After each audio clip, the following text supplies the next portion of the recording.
So my name is Quynh Pham, and I am the owner and director of Galerie Quynh here in Saigon. My gallery was founded in December 2003, so we are just over 15 years old. And in 2003, you can imagine the art scene and the various artists and culture workers.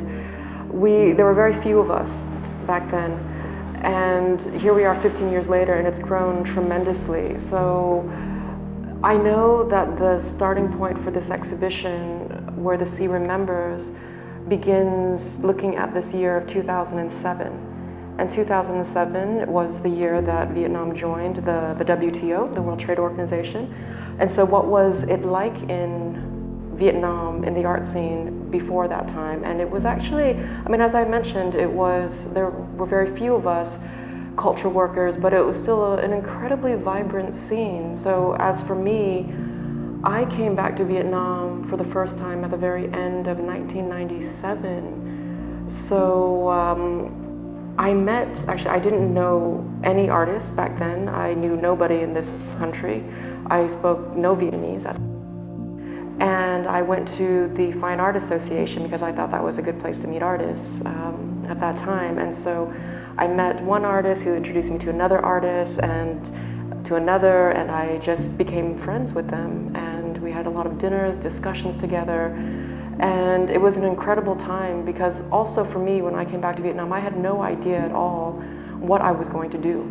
I was just incredibly curious about the art scene, and so I quit my job at the Museum of Contemporary Art in San Diego to come to Vietnam, and I was just really, I was blown away by the artists I met, and I was quite taken by their resilience, I would say. Like, some of the very first artists I met were artists from an older generation, so artists who were born in the 40s, 50s, and even 60s.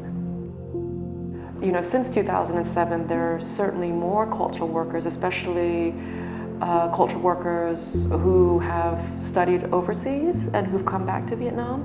And they're very dynamic, and for me too, I'm so excited when I'm meeting these young Vietnamese who were born in the 90s, who studied, maybe it's art management, cultural policy, even studio art, film, photography.